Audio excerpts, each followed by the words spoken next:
여호수아와 이스라엘 군대는 가나안의 첫 전투에서 대승을 거두었습니다. 여리고는 난공불락의 요새였지만 그들이 하나님의 말씀에 순종하며 나아갔을 때에 하나님께서 성벽을 한순간에 무너뜨리시고 그들에게 승리를 안겨주셨습니다. 오늘 본문은 그렇게 대승을 거둔 이스라엘 군대가 아이성 싸움에서 이와는 반대로 대패하는 장면을 소개하고 있습니다. 아이성은 여리고성에 비해서 여러 가지 면에서 작고 연약한 그런 성읍이었습니다. 환경적으로 보면 훨씬 유리한 싸움에서 이스라엘 군대가 대패한 데에는 오늘 본문 1절에 나오는 대로 아간의 범죄가 결정적이었습니다. 1절 말씀 보십시오. 이스라엘 자손들이 온전히 바친 물건으로 말미암아 범죄하였으니 이는 유다 지파 세라의 증손 삽디의 손자 갈미의 아들 아간이 온전히 바친 물건을 가졌습니다. 여호와께서 이스라엘 자손들에게 진노하시니라. 하나님께서 여리고성 싸움하면서 거기 전리품들 하나님 앞에 다 온전하게 바치라, 하나도 취하지 말라 그렇게 말씀하셨는데 그 말씀을 여기 아간이 어긴 것이죠. 그리고 그 아간으로 말미암아 오늘 말씀 끝에 보면 이스라엘 자손들에게 진노하시니라.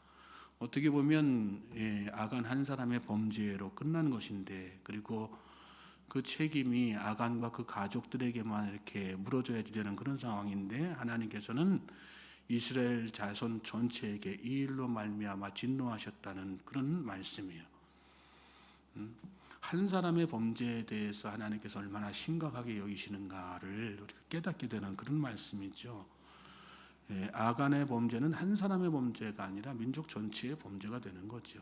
오늘 우리가 신앙생활하면서 이 말씀 통해서 우리도 참 많이 어떤 영적 긴장감을 가져야 되는데, 여러분 우리 그리스도인들이 세상에서 범죄하고 하나님 앞에 잘못하고 그러는 거는 우리 한 사람의 책임으로 끝나는 것이 아니라는 거 우리 잘 깨달아야 됩니다. 그렇죠. 어느 교회 목사님이 일탈 행위를 했다, 그걸로 끝나지 않죠.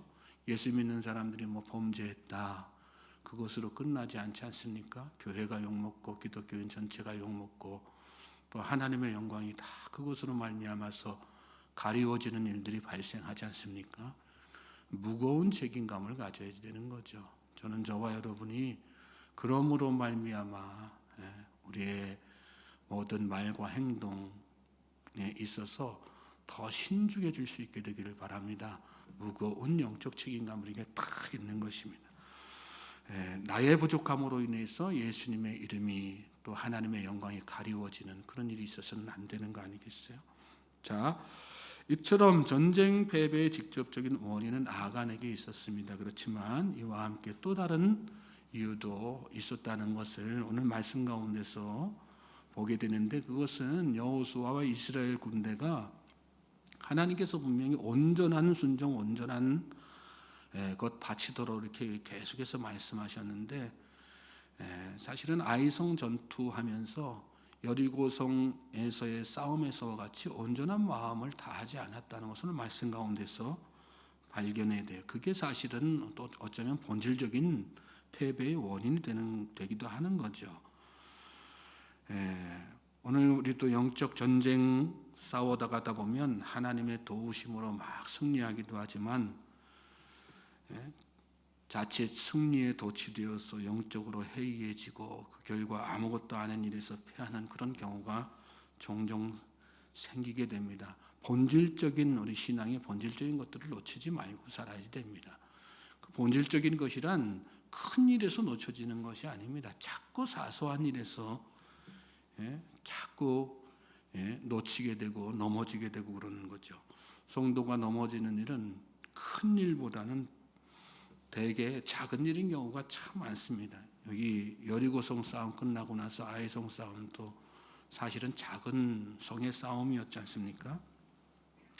가정에서도 사소한 문제로 넘어지고 교회에서도 사소한 문제로 또 분란이 생기고, 그 사소한 말 한마디 행동 하나가 나중에 부부 사이를 회복할 수 없을 만큼 벌려놓기도 하고 온 교회를 다 뒤흔들어 놓기도 하지 않습니까? 그러므로 성도는 큰 일이든 작은 일이든 늘 신중해야지 됩니다. 그리고 늘 끼어서 신앙의 본질적인 것들, 영적 긴장감, 또 본질적인 믿음 생활 이런 것들을 다 늦추지 말고 또 안일하게 하지 말고 바로 세워나가야 될 줄로 믿습니다.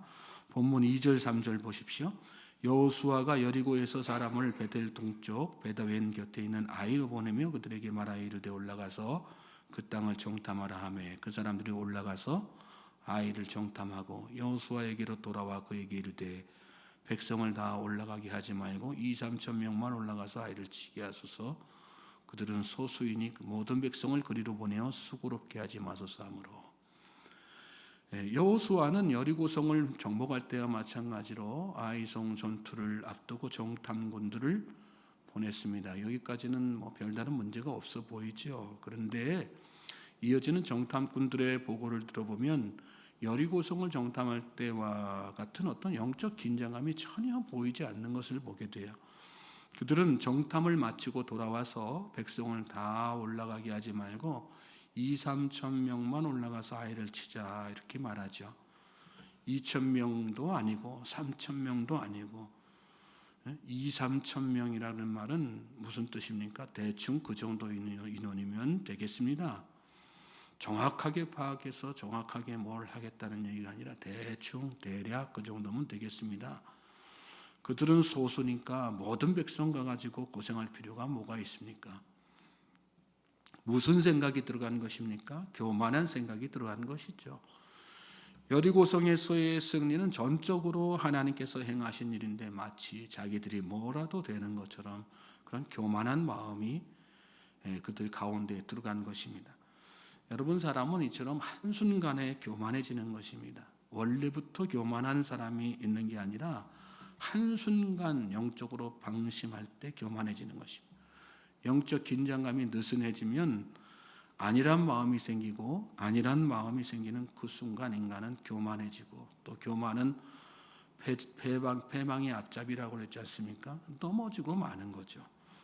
또 한 가지 문제는 여호수아가 그런 정탐꾼들의 보고에 생각 없이 동조할 정도로 또 영적으로 그 또한 방심한 상태에 있었다는 것입니다. 4절 말씀 보십시오. 백성 중 3천 명쯤 그리로 올라갔다가 아이 사람 앞에서 도망가니 했어요. 여호수아가 정탐꾼들의 보고를 듣고 어떤 행동을 했는지는 구체적으로 설명되어 있지 않죠. 그런데 여기 말씀 보면 그 대신에 정탐꾼들의 보고가 끝나자마자 곧바로 백성 중 3천쯤 아이성으로 올라갔다가 도망쳤다. 이런 장면을 말씀하고 있어요. 이 이야기는 무슨 뜻일까요? 여호수아가 정탐꾼들의 말만 듣고 백성들을 그냥 바로 보냈다라는 정탐꾼들의 말에 따라서 이렇게 보냈다는 그런 뜻이죠. 여리고 항납 때는 여호수아가 이러지 않았습니다. 정탐꾼들이 돌아와서 보고를 끝내니까 곧바로 여호수아는 하나님 앞에 엎드리잖아요. 그리고 매 순간 그 이후에 여리고성에 진격할 때까지 매 순간 하나님 앞에 뜻을 묻고 하나님의 뜻에 따라서 움직였습니다. 그런데 아이성 싸움에서는 하나님의 뜻을 묻는 시간 안 가져요. 그리고 정탐꾼들의 보고만 참조해가지고 그대로 정탐꾼들의 말에 따라서 3천 명을 보낸 것입니다. 기도하지 않아도 될 것 같은 생각이 들 때, 또 기도의 필요성이 나에게 약화될 때 패배는 이미 예견되어 있다는 사실을 여러분 잘 아시기 바랍니다. 기도는 호흡입니다. 기도는 신앙생활의 가장 기본이죠. 원칙이죠. 원칙과 현실이 부딪히면 우리는 뭘 항상 선택해야지 되는 거예요? 원칙을 선택해야지 되는 것입니다. 현실에 따라서 내 상황이 이런 상황 저런 상황이니까 어떤 때는 기도했다 기도 안 했다 그러는 것이 아니라 무슨 일을 하든 내가 기도한다 그런 원칙을 가지고 기도 생활을 놓치지 않을 때 우리의 영적인 부분들이 느슨해지지 않는 것입니다. 그리고 본질적인 믿음에 충실하게 되는 것이죠. 그리고 우리의 신앙생활이 패배하는 것이 아니라 계속해서 승리를 이어갈 수 있는 것이죠. 본질을 놓칠 때, 기도 생활을 놓칠 때 우리가 패배하게 되는 거고 넘어지게 되는 거고 아니란 마음이 생기는 거고 방심하게 되고 인간적인 방법을 택하게 되는 것입니다. 저는 저와 여러분이 기도로 승리하고 기도로 사는 그런 믿음의 성도들 될 수 있기를 주님의 이름으로 소망하고 축복합니다. 백성들은 아이성 싸움에서 대패하고 도망을 쳤어요. 그 뒤를 아이 사람이 쫓아와 가지고 성 안에서 36명쯤 쳐 죽이고 그 길로 스바림까지 쫓아오면서 백성들을 치게 되죠. 2절 말씀 다시 올라가서 끝에 보시면 백성의 마음이 녹아 물같이 된지라 그랬어요. 전세가 이전과 완전히 역전된 거죠. 전에는 가나안 사람들이 이스라엘 자손들 때문에 간담이 녹아내렸는데 지금은 이스라엘 백성들이 도리어 아이성 사람들로 인해서 또 가나안 사람들로 인해서 간담이 녹아내리게 되는 그런 상황이 된 거예요. 일순간에 백성들의 환호성은 다 사라지고 공포에 휩싸이고 마는 것입니다. 그렇습니다. 우리의 기본이 원칙이 본질이 다 무너지면 우리 삶에 찾아오는 것은 두려움이에요. 공포예요. 담대한 믿음으로 살기 위해서 하나님께서 우리에게 말씀하신 것들을 원칙적으로 지켜나가는, 그래서 하루하루 두려움과 공포가 아니라 기쁨과 평안 가운데 사실 수 있는 저와 여러분 될 수 있길 바랍니다.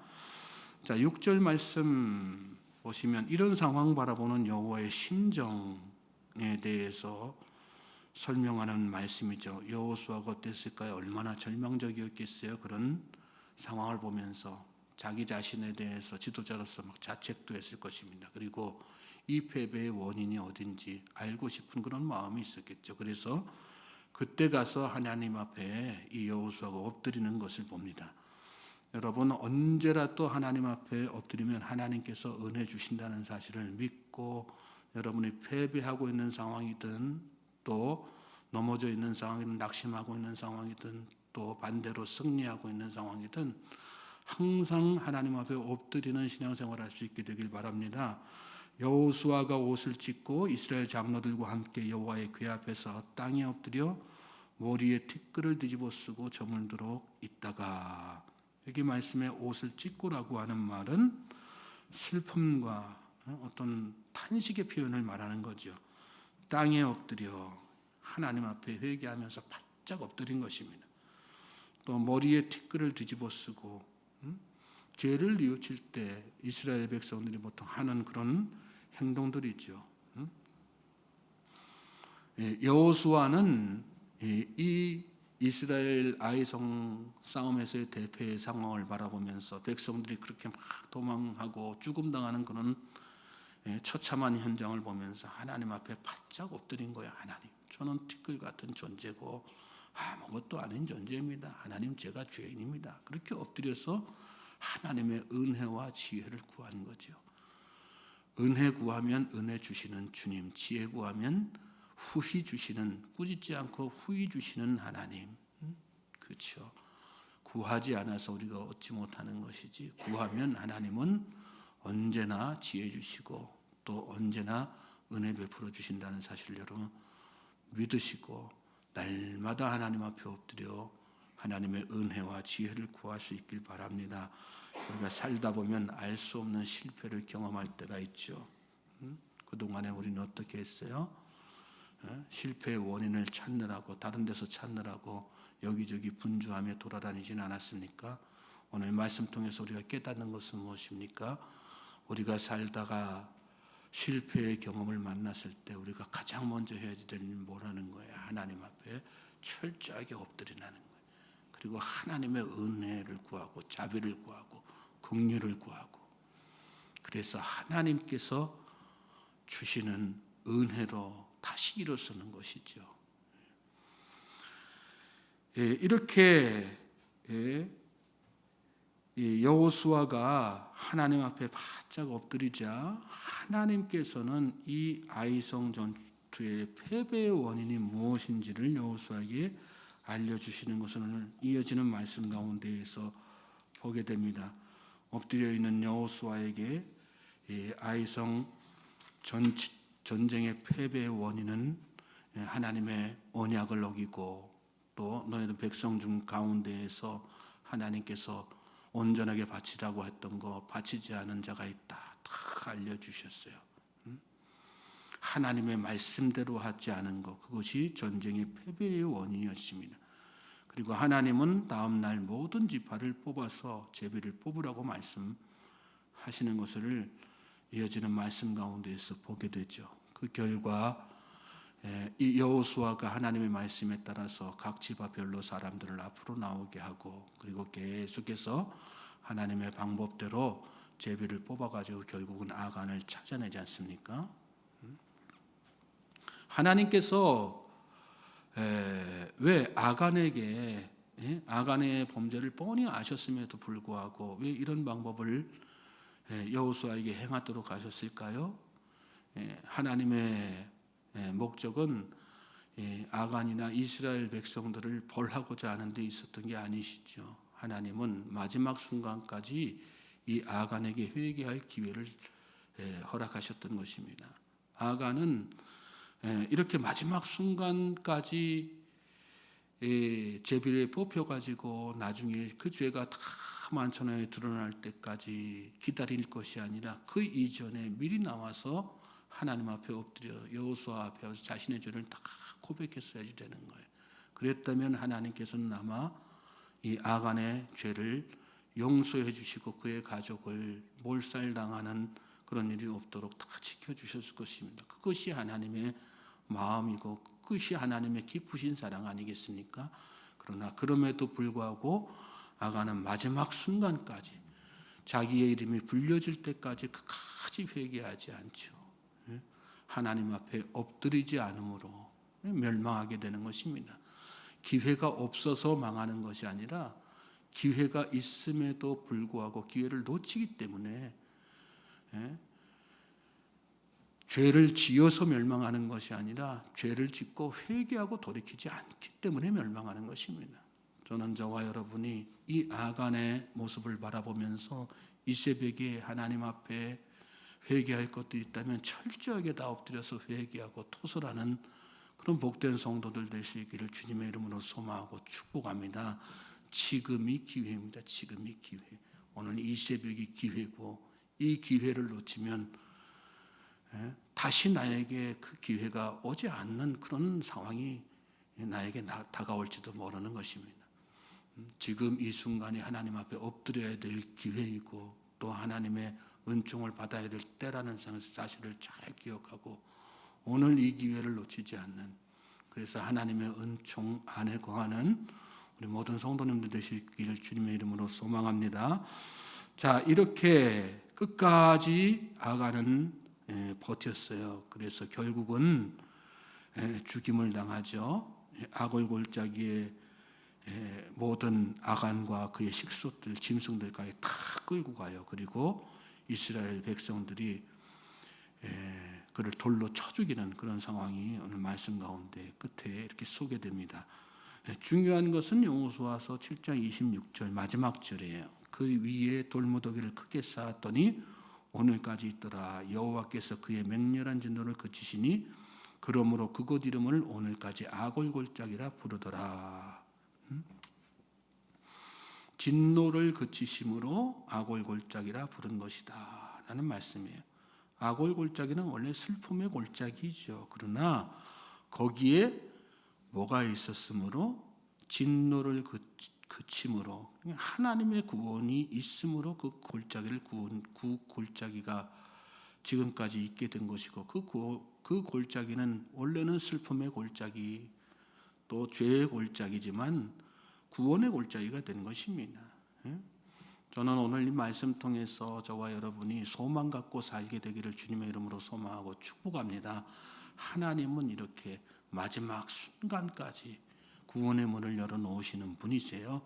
호세아 2장 15절 보면 거기서 비로소 그의 포도원을 그에게 주고 아골골짜기로 소망의 문을 삼아주리니 했어요. 이 상황에 대해서 호세아 선지자가 믿음으로 바라본 거죠. 아골골짜기를. 아골골짜기는 죽음의 골짜기고 슬픔의 골짜기지만 하나님께서 그곳에서 은혜를 베푸셨으므로 그 골짜기가 구원의 문으로 변하는 놀라운 역사가 일어났다는 것이에요. 요한복음 10장 9절에는 내가 문이니 누구든지 나로 말미암아 들어가면 구원을 받고 또는 들어가며 나오며 꼴을 얻으리라 말씀했어요. 여기 내가 누구예요? 예수님이죠. 이 아골 골짜기는 결국은 누구를 예표하고 있어요? 예수 그리스도를 예표하고 있는 것입니다. 오늘 우리가 사는 삶의 현장, 패배의 현장이고 낙심의 현장이고 범죄의 현장이고, 그래서 사실은 우리가 다 죽음을 맞게 되지만 맞게 될 수밖에 없지만 하나님께서 우리에게 은혜를 베푸셔서 그 죽음의 골짜기를 변화시켜서 예수 그리스도를 통하여 거기에 구원의 문이 열리게 하신 것입니다. 오늘 우리가 사는 이 삶의 현장이 바로 그런 구원의 문이 활짝 열리는, 그래서 하나님의 은혜 안에 들어가는 복된 현장 될 수 있기를 다시 한번 주님의 이름으로 소망하고 축복합니다. 하나님 앞에 엎드리는 것밖에 없어요. 철저하게 하나님 앞에 온전한 믿음으로 순종함으로 나아가는 것밖에 없습니다. 이 하루가 그런 복된 날 되기를 다시 한번 주님의 이름으로 소망하고 축복합니다.